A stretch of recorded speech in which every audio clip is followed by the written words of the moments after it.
Hey IGN, I'm Mark Lamia. I'm the studio head at Treyarch, and we're here today to share with you our Los Angeles level for Call of Duty Black Ops 2. It's the year 2025, and we've seen a prolific rise in drone technology, AI, and robotics. What's happened in our story is our villain has gotten a hold of the keys to the US military infrastructure, and he's about to turn our greatest strength into our greatest weakness. You're playing as David Mason, the son of Alex Mason from Call of Duty Black Ops. You're here on assignment protecting the president. And this is Call of Duty Black Ops 2.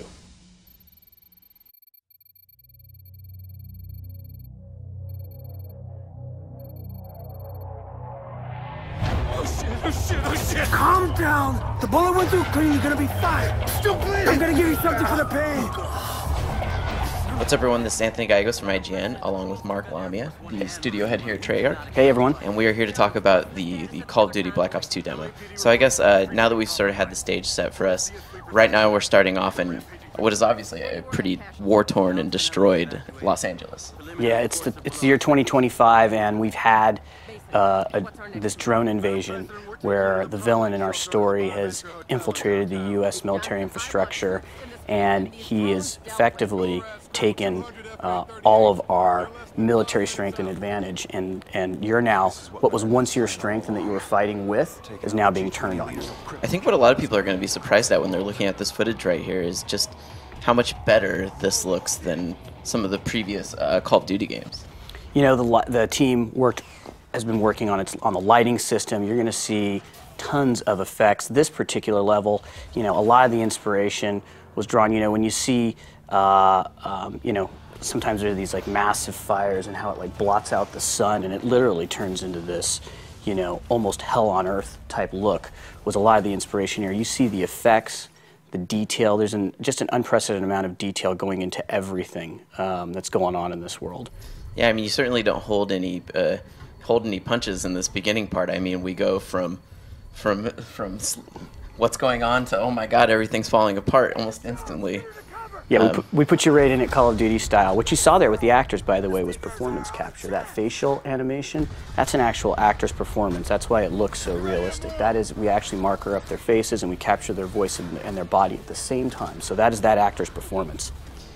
Yeah, I think we get a good viewing of that with some of the way that their arms and heads naturally move in a way that is pretty different from what we've kind of seen before.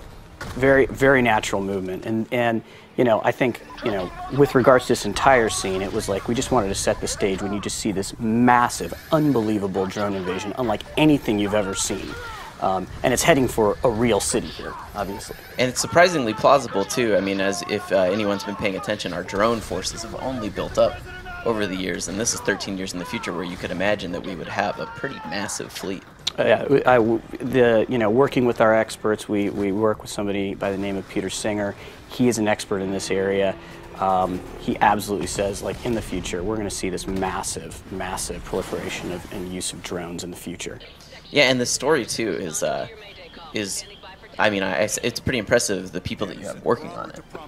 Yeah, we always, you know, I think one of the things we try to do whenever we're creating a Call of Duty fiction is have that, like, holy cow, this, you know, there's so much authenticity. Clearly, we're creating character and fiction and story, but we like to set it in this sort of believable, quote-unquote, universe for the player to then immerse themselves into. Not only that, but I know that you guys have actually gotten some pretty, well, at least one legendary writer from LA, from the Hollywood scene, to kind of work with you guys on this, right? Yeah, no, absolutely. We're working with David Goyer,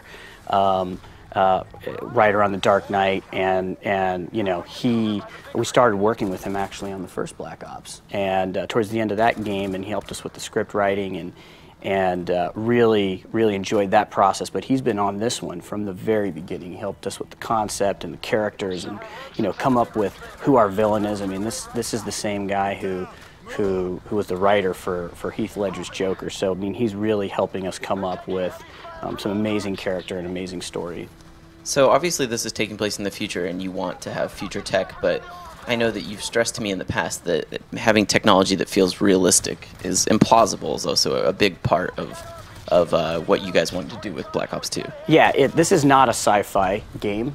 It's 13 years out in the future, but literally every single piece of weaponry that you see, we have to have our own backstory for it. Literally, the technology that you see, think about it when you see it. Does it exist today, or could it exist today? And maybe it's in a larger form factor because processing power hasn't caught up. And if you have to think about technology, think about computers, think about technology, things that start in bigger form factors, how they get into smaller form factors. You can see that with this sniper scope where you have sort of the technology that can see through things. Well, we know that we have that technology right now. You see it in airports all the time. That's right. That's right. You put your hands over your head and it's swirling, around you, and it sees through things.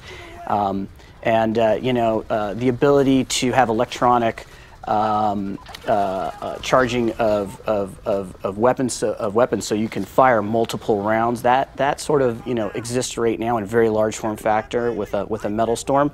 So every single piece of technology has a backstory, has to be plausible, has to feel like, yeah, a little more than a decade out, this is plausible. This is a piece of technology that can exist. And 10 to 13 years out from now, you'll see familiar technology that exists today.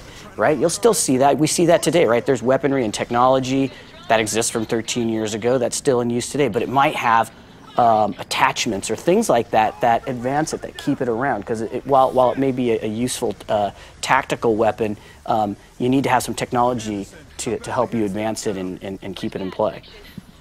I think this is the area, too, that we're seeing in this sort of downtown scene also shows a lot of the cool stuff you guys have been doing with particle effects, making smoke effects look even better than they ever have before.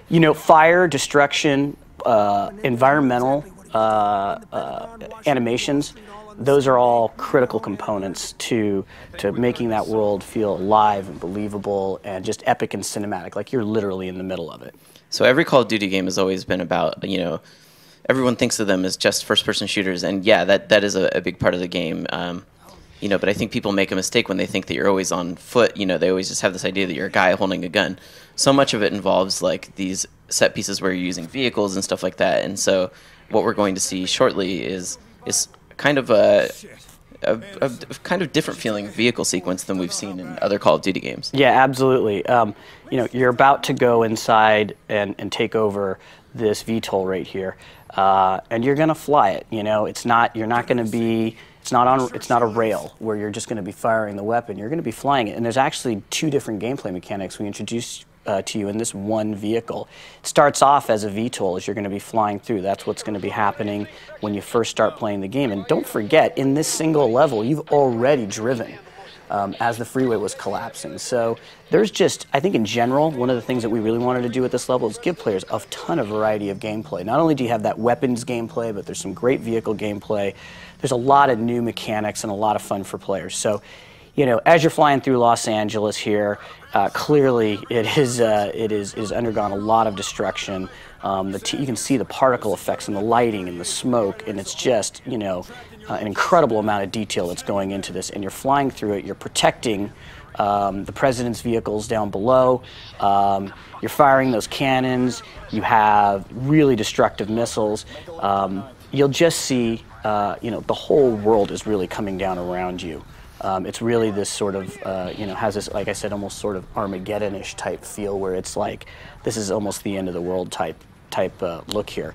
You see the enemies, you can take them out. If you're firing rockets or weapons at things in the world, you see things collapse and fall. Whether it's the vehicles or whether it's the structures in the world, they take damage. So it's just this really epic and cinematic piece. And like I said, you're moving through as a VTOL, so it's a vertical takeoff craft. You have a great degree of control over it. You have your two weapons. You have an objective. You need to protect this vehicle. So this part that we're seeing too, I mean, this is obviously very different than Black Ops 1, but what I think a lot of people don't realize when they see this is that even though this is taking place in the future, for the most part, the part we're seeing is taking place in the future, though there will be parts of the game that take place in the past, is that this is a direct continuation of the first Black Ops. Yes, absolutely. So, you know, you'll be playing in the late 80s with the characters that you played with Black Ops, Mason, Woods, and Hudson, and those are going to be the stories that take place during the first Cold War, where we juxtapose this Cold War from the past with the Cold War that takes place in the future, which this villain here, who's created this incident in Los Angeles, this attack, he is stoking the fires of this new Cold War. A new Cold War that's between the United States and China. Yes. Over what are known as rare earth elements. That is at the heart of one of the conflicts. You know, we keyed in on this element called rare earth elements, which are in all of our advanced They're in technologies. every drone we're seeing. They're in every drone we've seen. They're probably in your pocket, in your smartphone. They're in your laptops, and in reality, you know, most of those most of the rare earth elements come from China. So in our fiction, you know, as you have this villain who's stoking the fires of this Cold War, you know, it can become a problem sort of at the heart of the conflict, much like you see with oil today in today's conflicts. So there's this other part here that we're showing you where you're going to be flying this VTOL at one part, and not just using it as a vertical takeoff craft, but using it as a jet, and you are flying through Los Angeles, and you are warping through, and it's intense. There's nothing like this in any of the other Call of Duty games. There is nothing like this in any of the Call of Duty games. I mean, you are fighting, you have cannons, you have missiles, you are flying, you are you know, you're bursting through it, and you know, you're flying through all these buildings. It's just a really intense experience. So that's a quick look at Call of Duty Black Ops 2. Thank you so much, Mark, for letting us see what you guys have in store. It looks really great. Can't wait to show you guys more in the future. Eject.